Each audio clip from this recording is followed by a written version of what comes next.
નમસ્કાર, મની મેનેજરના એપિસોડમાં હું પ્રીતિ દલાલ આપનું સ્વાગત કરું છું અને આજે આપણે વાત કરવાના છીએ ઇન્સ્યોરન્સ દ્વારા રોકાણના આયોજનની. શું ઇન્સ્યોરન્સ દ્વારા પણ સમૃદ્ધિ સર્જન માટેના રોકાણ શું કરી શકાય? ઇન્સ્યોરન્સમાં શું એવા વિકલ્પો છે જે ટેક્સ પ્લાનિંગની દ્રષ્ટિએ પણ સારા હોય અને ટેક્સ બાદ પણ સારા રિટર્ન આપી શકે? આ અંગે વધુ ચર્ચા કરીશું અને આ ચર્ચામાં આપણી સાથે જોડાયા છે પ્રોમોર્ફિન ટેકના ડિરેક્ટર અને certified financial planner Nisha Sanghvi. Nisha, ઘણું સ્વાગત છે. અને ઇન્સ્યોરન્સ એઝ અ પ્રોડક્ટ આપણે ઓલવેઝ કહેતા હોઈએ છીએ કે તમારી સિક્યોરિટી માટે છે, તમારા પ્રોટેક્શન માટે છે. પણ શું બિયોન્ડ દેટ આપણે વિચારવું જોઈએ જ્યારે આપણે ઇન્સ્યોરન્સ લઈએ છીએ ત્યારે? બિકોઝ પ્રાઇમ ફોકસ આપણે ઓલવેઝ કહેતા હોય છે આપણા દર્શકોને કે તમારા પ્રોટેક્શન માટે લો, એમાંથી બીજા બધું તમે ખાલી અર્નિંગ્સ માટે નહીં લો, ખાલી protection is the prime idea. Correct. શું અત્યારના સંજોગોમાં બિયોન્ડ દેટ સોચવાની આપણને જરૂર છે અને કઈ રીતના? Hello Pritiben, always a delight તમારા શોમાં આવવા માટે. હંમેશા આપણે વાત કરી છે કે risk protection has to be through life insurance. તો જ્યારે પણ આપણે લાઈફ ઇન્સ્યોરન્સની વાત કરીએ છીએ તો આપણે ટર્મ પ્લાન પર ફોકસ કરીએ છીએ. પણ આજે મને આપણા દર્શકોને એક સ્ટેપ વધારવું છે આગળ. તો જ્યારે પણ આપણે રિસ્ક પ્રોટેક્શન સિવાય વાત કરીએ છીએ, બિકોઝ સ્ટોક્સ કરીએ છીએ, મ્યુચ્યુઅલ ફંડ્સ કરીએ છીએ, ઇટ્સ સ્ટીલ એક્વિટી લિંક્ડ. પણ can we get protection plus equity linked returns? Yes, there are products જેને આપણે કહેવાય છે યુલિપ, યુનિટ લિંક્ડ ઇન્સ્યોરન્સ પ્લાન. તો જ્યારે પણ આપણે યુલિપ્સમાં ઇન્વેસ્ટ કરીએ છીએ તો એના મલ્ટિપલ બેનિફિટ આપણને રિપલ ઇફેક્ટ તરીકે આવે છે. તો first thing, ULIP definitely make sense to have it in your portfolio as diversification. પણ તમારા ગ્રાઉન્ડ રૂલ્સ, તમારા બેસિક્સ જે છે એ ક્લિયર હોવા જોઈએ કે term plan, health insurance, retirement planning, emergency corpus, આ બધું તમારું ઇન પ્લેસ હોવું જોઈએ. પછી તમે આવા ડાયવર્સિફિકેશન માટે ટેક્સ એડવાન્ટેજ લેવા માટે કે મેચ્યોરિટી પ્રોસીડ્સ તમને 100% આવતી હોય, તમે એવી રીતે પ્લાન કરો. તો I think definitely ULIPs have to be consider. Even traditional plan, Pritiben, what is important is આપણે ટ્રેડિશનલ પ્લાનને આપણે જનરલી કહીએ કે 5% ટેક્સ ફ્રી રિટર્નથી શું કરી લેશું, રાઈટ? પણ if you have investments across portfolio and now you looking at short guaranteed returns, જ્યારે આપણે ગેરંટીડ વર્ડ યુઝ કરીએ છીએ તો રિટર્ન્સ કોમ્પ્રોમાઇઝડ હોય છે, રાઈટ? તો if you use guaranteed as word, then guaranteed returns are a good product to have in your portfolio. કેમ કે કોઈ એવો પર્ટિક્યુલર ગોલ છે જ્યાં તમને ટ્રેડિશનલ ઇન્વેસ્ટમેન્ટ્સ કરવું જરૂરી છે, તો it's a wonderful product. Absolutely. પણ અહીંયા એ જે તમે ઇમ્પોર્ટન્ટ કેવેટ કર્યું કે it's not the replacement of your traditional insurance કે ટર્મ પ્લાન, કે એવું આપણે ન વિચારી શકીએ કે ઓકે ટર્મ પ્લાન તો લઈશું તો ખાલી પ્રીમિયમમાં જ પૈસા જશે, આપણને શું બેનિફિટ થવાનું છે, કંઈ પાછું નહીં મળે, કંઈ પાછું ન મળે. એ તો આપણે અહીંયા આશા જ રાખવી જ જોઈએ કે એના માટે કંઈ બીમાર થઈને હોસ્પિટલમાં જઈને we don't want to C કે તમને મળે છે કે નહીં. તો એ રિપ્લેસમેન્ટ નથી, એ તો તમારે લેવાનું છે. એક હેલ્થ પ્લાન, તમારી જે LIC, જે લાઈફ પ્લાન, એ બધું લેવાનું છે. પણ આફ્ટર દેટ મે બી તમે આ યુલિપ માટે વિચારી શકો છો, જેમાં તમને મે બી થોડું વધારે પ્રોટેક્શન મળી શકે છે અને યુ કેન અર્ન ઓલ્સો. યુલિપ હવે વેરી ફ્યુ એવા હવે એવન્યુઝ રહી ગયા છે which are very nice, tax efficient, તમને ઇન્સ્યોરન્સ પડશે, તમારા પ્રોટેક્શન પડશે, તમારા અર્નિંગ પડશે, તમને એવન્યુઝ આપે છે ને એમાંનું એક છે યુલિપ. કઈ રીતના તમે આપણે જો સમજવું હોય યુલિપને, ક્યારે લેવું જોઈએ, કયા ટર્મ્સથી અને કયા હેતુથી લેવું જોઈએ? Okay, so ULIP as a product gives you, it's a 2-in-1 product, right? Life insurance plus investment, right? તો બે 2-in-1 પ્રોડક્ટ થઈ જાય છે, નંબર 1. નંબર 2, જ્યારે આપણે યુલિપ્સની વાત કરીએ છીએ તો because they R market linked, આપણે એમાં ચૂઝ કરી શકીએ છીએ કે જે રીતે આપણે મ્યુચ્યુઅલ ફંડ્સમાં ચૂઝ કરતા હોય large cap, mid cap, small cap, flexi cap, multi cap, sectoral, એ બધું ઓપ્શન યુલિપમાં હોય છે. યુલિપ લેતી વખતે આપણે સૌથી ઇમ્પોર્ટન્ટ ચેક કરવું જોઈએ કે એના ચાર્जेस કેટલા છે. Because India is a very cost efficient market કે સસ્તા હૈ તો અચ્છા હૈ મેન્ટાલિટી, રાઈટ? ઘણા બધા કન્ડિશન્સમાં એવું હોય છે કે તમને લાઈફ ઇન્સ્યોરન્સ નથી મળી રહ્યું for multiple reasons. So then ULIPs is another way to start your investment and insurance together. Okay, then we have યુલિપમાં એવરેજલી અગર આપણે 10 years રિટર્ન, સો યુલિપમાં પ્રીતિબેન જનરલી લોકો શું કરે કે it is always sold as 5 साल इन्वेस्ट करना है फिर विड्रॉ कर लो. પણ as a financial planner, if you ask me, ULIPs have to be bought for minimum 5 years તો મેન્ડેટરી પે કરવાનું છે, પણ તમે હજી બીજા 5 વર્ષ પે કરો અને બીજા એને 10 વર્ષ તમે છોડી દો. કા reverse invest for 5 years and another 5 years you leave for growth. So 11th year you can withdraw the money and start withdrawal. So SWP પણ આ એક ઓપ્શન છે ઇન યુલિપ્સ. ઓકે, હવે અવેલેબલ છે. અને તમે જ્યારે એસઆઈપી કરો છો મ્યુચ્યુઅલ ફંડ્સમાં, તો એસઆઈપી તમે યુલિપ્સમાં પણ કરી શકો છો. તો I think 2-in-1 product, market linked, advantage of choosing and switching between the large cap equity to debt to government securities, એ બધો જ ઓપ્શન્સ એમાં આવી જાય છે. અને તમે 10 yearsનો હોરાઇઝન પકડીને ચાલશો તો એવરેજલી 10 to 14% રિટર્ન બને છે. તો આજે સપોઝ મારે યુલિપ લેવું હોય, કેટલી એમાં કેટેગરીઝ છે, કઈ કઈ વેરાયટીઝ છે? લાઈક એવું નથી કે યુલિપ એક પ્રોડક્ટ છે ને તમે આ વન સ્ટોપ શોપ નથી, તમને અહીંયા પણ ઘણું બધું કોમ્બિનેશન્સ ને મળે છે.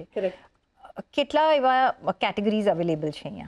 સો પ્રીતિબેન, અગર આપણે ઓવરઓલ જોવા જઈએ ને કેટેગરીઝ વાઇઝ, તો એમાં પણ આપણે ઇક્વિટી, ડેટ, આપણે combination of hybrid equity date પણ હોય છે.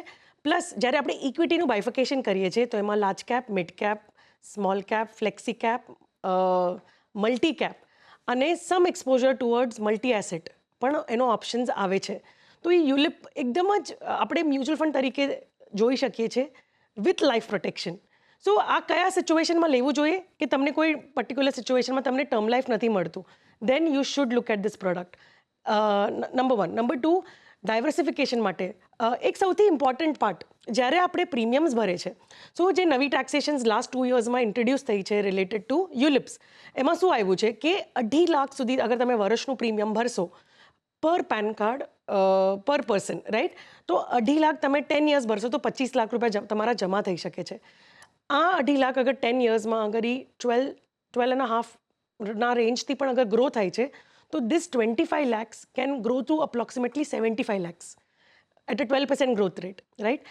Rule of 72માં દર 6 વર્ષે પૈસા ડબલ થાય છે, right? So if money is growing this way, તો આપણે એડવાન્ટેજ શું પકડે છે કે આ જે મેચ્યોરિટી આવશે અને આપણે પ્લાન ક્લોઝ થઈ જાય છે તો આ પૂરા પૈસા આપણને ટેક્સ ફ્રી આવે છે.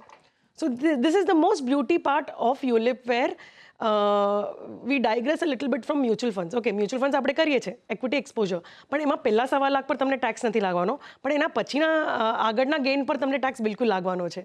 So this gives you life insurance which is protecting, and then it will give you tax free returns also, because we are very sensitive towards taxes, and free is that, you know, that good word to hear. So I think it's a brilliant product to include in your portfolio, where you cap your exposure to 2.5 lakhs. તો 2.5 લાખ સુધી તમે અહીંયા નિવેશ કરી શકો છો. એમાં હવે ઇન્સ્યોરન્સ આપણે સપોઝ લેવા જઈએ તો ટર્મ ઇન્સ્યોરન્સ કે health insurance, as we age the premium becomes more and it becomes very expensive, and at a certain age તમને મળતો બી નથી. Correct. What about ULIP?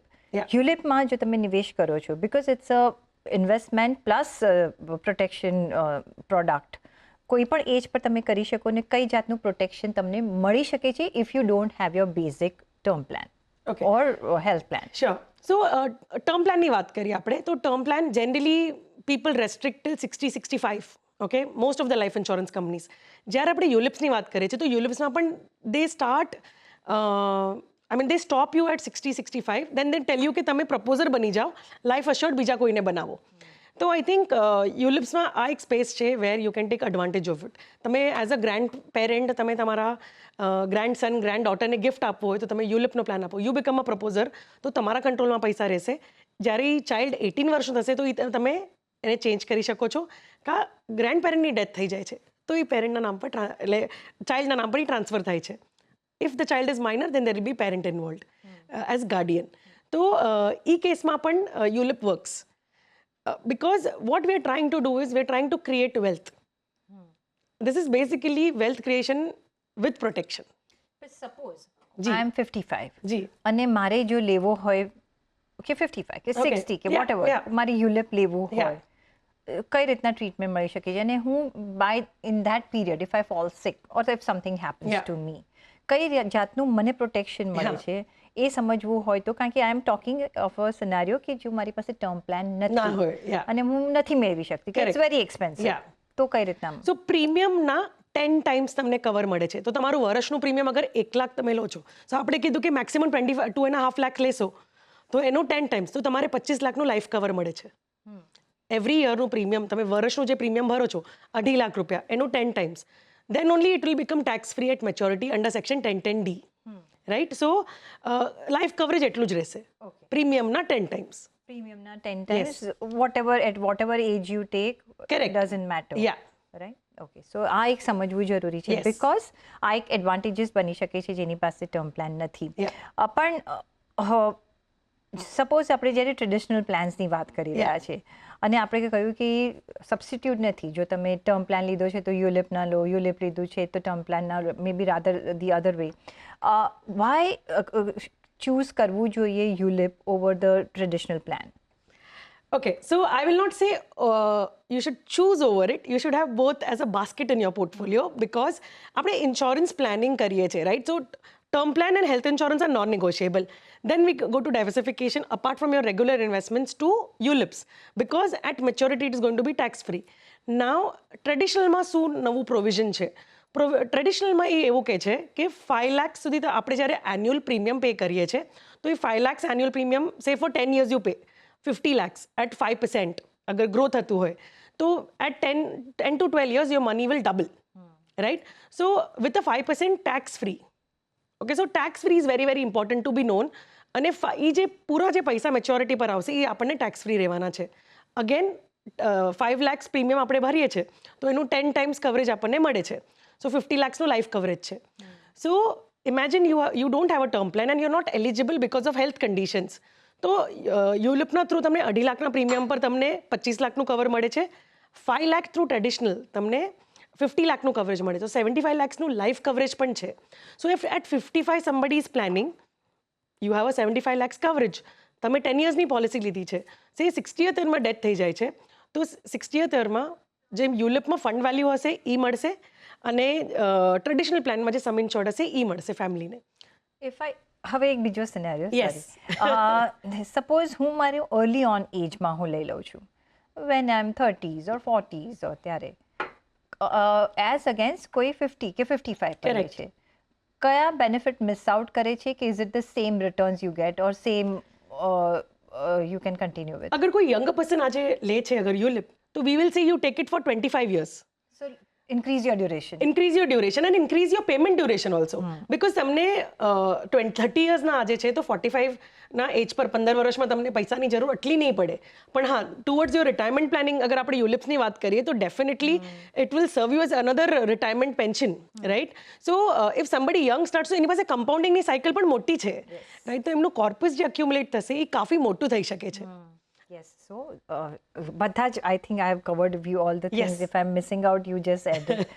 પણ હવે જ્યારે આપણે ફેમિલી પ્લાનિંગ, બીકોઝ ફેમિલીમાં કોઈ એકદમ એલ્ડરલી હશે, કોઈ કપલ હશે, કિડ્સ હશે, યુ નો, સપોઝ તમારે આખું ફેમિલી પ્લાનિંગ કરવું Yeah. હોય ને યુલિપનો જો તમારે સમાવેશ કરવો હોય, કઈ રીતના તમે એક પ્લાન બનાવી શકીને પછી તમે ડિસાઇડ કરી શકો છો કે મારે કેટલા યુલિપ્સ લેવા છે? બીકોઝ ઈચ ફેમિલી મેમ્બરમાં તમે અઢી લાખ Correct. લઈ શકો Yes. છો, રાઈટ? Absolutely. કઈ રીતના કરી શકાય? So what we generally say that if income is not an issue, you are looking at a maturity amount which is tax free. કેમ કે હવે બહુ PPF સિવાય એવું કોઈ હજી પ્રોડક્ટ નથી રહ્યું હવે બજારમાં જ્યાં તમને ટેક્સ ફ્રી રિટર્ન મળે, right? So if we are looking at tax plus insurance planning, તો આપણે ડેફિનેટલી સપોઝ ફેમિલીમાં 4 members છે, હસબન્ડ, વાઇફ અને 2 children. તો if we look at that case study, 7.5 lakh રૂપિયા પર પર્સન આપણે પે કરી શકીએ છીએ વર્ષના. સો 7.5 લાખ કેવી રીતે?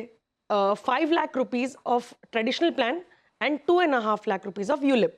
તો 7.5 લાખ રૂપિયા પર પર્સન થયા. Say that person will pay for 10 years. તો 75 lakh rupees થયા. Then we look at 4 members, right? So we are looking at roughly investments of around 3 crore as principal investment. And that 3 crores, if averagely અગર 9 to 10% ના એવરેજમાં પણ grow થાય છે, 9 to 10% કેમ કે traditional will not give exuberant return, but traditional plans will give you reversionary bonus. It maturity પર પણ તમને એક એડિશનલ સર્વાઇવલ બોનસ સાથે આપશે. પ્લસ તમને જ્યારે યુલિપ્સમાં આપણે લાંબા સમય માટે ઇન્વેસ્ટ કરીએ છીએ તો તમને આફ્ટર 7th year કે આફ્ટર 10th year તમને એમાં લોયલ્ટી બોનસ પણ એડ થાય છે. As some units which gets added to your portfolio. તો એ બધું એડ કરીને આપણે જોઈએ તો 3 crores invested over 10 years approximately grows to 5 crore. અને આ 5 crore મેચ્યોરિટી આવે છે ટેક્સ ફ્રી તમારા ઘરમાં અને એ બી 10 વર્ષમાં. 10 વર્ષમાં. યા રાઈટ. સો આઈ થિંક અને ઇટ્સ ટેક્સ ફ્રી 10 વર્ષમાં Yeah. 3 કરોડ ઇન્વેસ્ટ કરો છો તો તમને 5 કરોડ મળે છે. યસ. રાઈટ. હવે આખું ફેમિલી જોઈએ યા. અને એમાં જો ડિવાઈડ કરીને કરવું હોય Yeah. ટુ નો કે કઈ રીતના એડવાન્ટેજીસ કે ડિસએડવાન્ટેજીસ સિચ્યુએશનમાં છે, Sure. કઈ રીતના કરવું જોઈએ? સો આમાં 2-3 સિનારીઓ આપણે પકડી શકીએ કે પેરેન્ટ્સ છે તો એ લોકોને આપણે 60-40 નો રેશિયો પકડવો જોઈએ.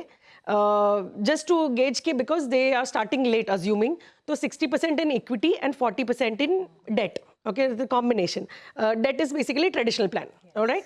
So, and then we look at children mate, we look at a 50-50 corpus where 50% in equity and 50% in traditional. So equity is ULIPs and 50% is traditional, right? So then this will give combination of both the worlds. અને યુલિપ વાળા પૈસા આપણે commitment લેતી વખતે તમે લાંબો સમયનો રાખી શકો છો, બટ વોટ દે સે is you can withdraw money after 5 years. But the moment you tell your brain કે આપણે કે 5 વર્ષ પછી કાઢી શકશું, પણ તમારા પૈસા નહીં બને એ બનતા હોય, નહીં તો તમે અમને યાદ કરશો મને ને પ્રીતિબેનને કે આણે કીધું હતું કે 5 yearsમાં વિડ્રો કરી શકે છે ને રિટર્ન નો બન્યા. 10 years તમને આપવું જ પડશે તો તમારા પૈસા ગ્રો થઈ શકે છે. તો 10 વર્ષનો તો તમારે minimum time frame time horizon. Yeah. અને depending upon the age of the family members, અને એ તમે ડિસાઇડ કરી શકો છો કે 50-50 કરવું છે, 40-60 કરવું છે, 60-40 કરવું છે. એટલે એમાં તમે એવી રીતના કામકાજ કરી શકો છો. ટેક્સેશન પોઈન્ટ ઓફ વ્યૂ એક સમજી લેવું છે, આપણે કહી રહ્યા છીએ નો ટેક્સેશન, કોઈ ઇનડિરેક્ટ ટેક્સેશન પણ છે આમાં, કઈ રીતના આપણે અને જ્યારે આપણે વિડ્રોલ કરીએ છીએ ત્યારે કોઈ એવું તો નથી કે આ જે તમને વિડ્રોલ તમે કર્યા, તમને પૈસા મળી ગયા, પછી તમારે કોઈ એવા જ પ્રોડક્ટમાં ઇન્વેસ્ટ કરવાનું કે નહીં કરવાનું તો તમને ટેક્સ બેનિફિટ મળે, એવું કંઈક છે? હા, તો એની પહેલાં હજી એક વસ્તુ આપણે આ ઇન્વેસ્ટમેન્ટ કરતી વખતે આપણે ધ્યાનમાં રાખવું પડશે કે જે આ પૈસા ઇન્વેસ્ટ થાય છે એ લોકિનમાં જાય છે. ULIPs will have a 5-year lock-in. Traditional plan will you have to do hold to maturity to gain the actual guaranteed returns that is required for your family. Now coming to your questions on taxes, જ્યારે આપણે invest કરીએ છીએ ને ત્યારે આપણને tax benefit મળે છે on premium up to 1.5 lakh under old regime of 80C. Okay, એ મળે છે. અને જ્યારે મેચ્યોરિટી આવે છે તો મેચ્યોરિટીમાં આપણને અંડર સેક્શન 1010D એ મેચ્યોરિટી આપણને ટેક્સ ફ્રી રહે છે. તો once the money comes to our account આપણે ઇન્કમ ટેક્સમાં દેખાડવું પડે કે આ મેચ્યોરિટી આવી છે જે ટેક્સ ફ્રી છે, બટ એના સિવાય આપણને બીજો કોઈ ટેક્સ નથી આપવો પડતો, neither in traditional plan neither in ULIPs. Okay. તો અહીંયા એક નજર રાખવાની કે ઓફકોર્સ અહીંયા એક લોકિન થઈ જતું હોય છે એટલે એ તમારે ધ્યાન રાખવાનું રહેશે. સાથે બીજા કોઈ આસ્પેક્ટ્સ જે આપણે યુલિપ લેતી વખતે જે ધ્યાન રાખવાના હોય? So I think મને આ બહુ like when I was reading about this and you know in trying to include for all our clients also એક બહુ જ ટ્રિકી સિચ્યુએશન હતી કે એવું તો નહીં લાગે કે આપણે ડાયગ્રેસ કરી રહ્યા છે આપણા પિચથી. હંમેશા આપણે કહીએ છીએ કે મ્યુચ્યુઅલ ફંડ સહી હે, પણ જ્યારે આપણે ઇન્વેસ્ટમેન્ટ્સ પ્લાન કરીએ છીએ તો આ જરૂરી એસ્પેક્ટ છે, તમને ખબર હોવી જોઈએ. ભલે તમે ના કરો, કેમ કે જ્યારે આપણે ઇન્વેસ્ટમેન્ટ્સ કરીએ છીએ ટેક્સ બેનિફિટના એંગલથી ઇન મ્યુચ્યુઅલ ફંડ્સ, તો 80Cમાં આપણે ઇન્વેસ્ટમેન્ટની 3 yearsની લોકિન હોય છે અને એમાં પણ જે ગેઇન થયું તો પહેલાં 1.25 lakh as of today it is tax free, પણ પછીના જે બી ટેક્સ હશે તમને 12.5% એમાં ટેક્સ આપવો પડે છે. તો કમ્પેરેટિવલી આપણા લાઈફ ઇન્સ્યોરન્સમાં જે પણ આપણે લોકિન પકડીને ચાલીએ છીએ એ લોકિન રહેશે, પણ maturity will be tax free for sure. તો જ્યારે LTCGની કમ્પેરિઝન ચાલુ છે એ એક આ પોઈન્ટર પર આવી જાય છે. અને સેકન્ડ ઇમ્પોર્ટન્ટ, જ્યારે આપણે મ્યુચ્યુઅલ ફંડ્સમાં સ્વિચિંગ કરીએ છીએ date two equity or equity to date or any other category, તો આપણે સ્વિચિંગ કરીએ છીએ ઇટ મીન્સ આપણે એક્ઝિટ કરીને એન્ટ્રી કરી રહ્યા છે, તો આપણને કેપિટલ ગેઇન્સ તરત જ લાગી જાય છે, એક્ઝિટ લોડ પણ લાગે છે. પણ જ્યારે આપણે યુલિપ્સમાં આપણે સ્વિચિંગ કરીએ છીએ, suppose now lot of people are talking about hybrid and date. અગર આપણે માર્કેટની કન્ડિશન્સ જોઈએ તો તમારા પોર્ટફોલિયોમાં હાઇબ્રિડ એન્ડ ડેટ નથી, તો તમે ઇક્વિટી તમે યુલિપ્સમાં ઇન્વેસ્ટેડ છો, તમે યુલિપમાં in 1 year some ULIPs will give you unlimited switching, in some ULIPs you can do 10 times. તો એ પ્રોડક્ટ આપણે એનું ફીચર્સ આપણે રીડ કરવા પડે કે સ્વિચિંગ કેવું છે, પણ જનરલી અનલિમિટેડ સ્વિચિંગ અલાઉડ છે, તો એમાં આપણને ટેક્સ નથી આપવો પડતો. તમે કહ્યું ઓલ્ડ રેજિમમાં અંડર 80C, Yes. ન્યૂ રેજિમમાં નથી. So then at that time Yeah. ULIP કઈ રીતના અટ્રેક્ટિવ પ્રપોઝિશન બની શકે આપણે છે over mutual fund Yes. Or just as a તમે સેકન્ડ તમે આફ્ટર ટર્મ પ્લાન તમારે જો લેવું હોય તો Brilliant question. So we looked at two parts, right? One is while investing, are we getting any tax benefit? So the answer is yes for old regime, no for new regime. પણ maturity, my point is maturity. આપણે જ્યારે tax free, જ્યારે mature થઈ જાય છે product, તો મને એની પર કેટલો ટેક્સ આપવો પડે છે, that's the important angle. Invest કરતી વખતે તો આપણે વિડ્રો નથી કરવાના, ઇન્વેસ્ટ કરી રહ્યા છે તો ત્યારે ટેક્સ બેનિફિટ મળે કે ન મળે that is still okay, because મળશે તો બી 2.5 લાખ રૂપિયા મળશે, રાઈટ. એન્ડ ટિપિકલી બિઝનેસીસ, જે બિઝનેસ ઓનર્સ હોય છે એ લોકો પીપીએફ કરે છે, 7.1% પર છે લાસ્ટ 7-8 યર્સથી, રાઈટ. સો 7% પર રહેવા કરતાં can't we digress to more of ULIPs, right. That will give you an exposure where you can choose. તમે ગવર્મેન્ટ બોન્ડ, કોર્પોરેટ બોન્ડમાં પણ રહી શકો છો. તમે you can choose your way of selecting the category that you want to invested today. 6 મહિના પછી અગર તમને લાગે છે કે બજાર રોંગ સાઈડ જઈ રહ્યું છે કે રાઈટ સાઈડ જઈ રહ્યું છે, તમે એક્સપોઝર વધારી અને ઘટાડી શકો છો as per your choice. A switching કરતી વખતે પણ આપણે ટેક્સ નથી આવતો, અને જ્યારે મેચ્યોરિટી આવશે એ પણ આપણને ટેક્સ ફ્રી છે. કેવો લોન કેવો ઇન્સ્યોરન્સ લેવો જોઈએ? આઈ થિંક હજી લગ્ન નથી કર્યા એટલે મને લાગે છે કે હમણાં લો કે લગ્ન પછી લો એવું પણ પૂછી રહ્યા છે. ફેમિલી ફ્લોટર લેવું જોઈએ, તો ફેમિલી ફ્લોટર લેતા હોય તો શું આસ્પેક્ટ્સના ધ્યાન રાખવું જોઈએ? ઓકે, સો કેરુભાઈ, તમે અત્યારે ઇન્ડિવિજ્યુઅલ પોલિસી લઈ, યુ કેનોટ બી અનઇન્શ્યોર્ડ, રાઈટ. તો તમે ઇન્ડિવિજ્યુઅલ પોલિસી અત્યારે લો, તમારા લગ્ન થઈ જાય પછી તમે તમારા સ્પાઉસને એમાં એડ કરી શકો છો, અને જ્યારે તમે એડ કરો છો એ ઓટોમેટિકલી ફેમિલી ફ્લોટર થઈ જાય છે. કાં તમે ચૂઝ કરી શકો છો કે તમને ફેમિલી ફ્લોટર જોઈએ તો you can choose higher sum insured. અને લેતી વખતે તમે 4-5 વસ્તુ ધ્યાનમાં રાખજો કે પ્રી એન્ડ પોસ્ટ હોસ્પિટલાઇઝેશનનું કેટલું કવર છે, room rent category, I think that's the most important feature. Room રેન્ટમાં કોઈ કેપિંગ છે કે નહીં. અગર સિંગલ પ્રાઇવેટ એસી રૂમ છે તો there is a grey area, તો હંમેશા નો કેપિંગવાળી પ્રોડક્ટ તમારા પોર્ટફોલિયોમાં હોવી જોઈએ. પ્રી એન્ડ પોસ્ટ હોસ્પિટલાઇઝેશન કેટલું છે, મોડર્ન ટ્રીટમેન્ટ્સમાં કોઈ કેપિંગ નથી, like robotic surgery, typical drugs of cancer, જે ઓરલ થેરેપી આપણે કહીએ છીએ, એ બધું તમારા ડિફોલ્ટ તમારા મોડર્ન થેરેપીમાં કોઈ કેપિંગ ન હોવું જોઈએ. અને as a preventive health checkup, that's one another feature જે હેલ્થ ઇન્સ્યોરન્સ કંપનીઝ આપે છે, એ તમારા ઇન્સ્યોરન્સ પ્રોડક્ટમાં છે કે નહીં એ તમે ચેક કરી શકો છો. આ 3-4 ઇમ્પોર્ટન્ટ એસ્પેક્ટ છે જે તમારે તમારા હેલ્થ ઇન્સ્યોરન્સ લેતી વખતે ધ્યાનમાં રાખવું જોઈએ. તો don't wait, just take it. Yes. કારણ કે અનઇન્શ્યોર્ડ રહેવું એ વધારે ડેન્જરસ રહેશે. પછી you can always add on કરી શકો છો તમે. એટલે યસ, તમે એક બેઝિક તો તમારે એક પ્લાન લઈને રાખવી જ લેવો જોઈએ. ઓન દેટ નોટ, નિશા, ઘણો આભાર તમારો અમારી સાથે આજે જોડાવા બદલ, અને સાથે જ મને પણ આપશો રજા. પછી જોડાયેલા રહેજો CNBC બજાર સાથે. નમસ્કાર.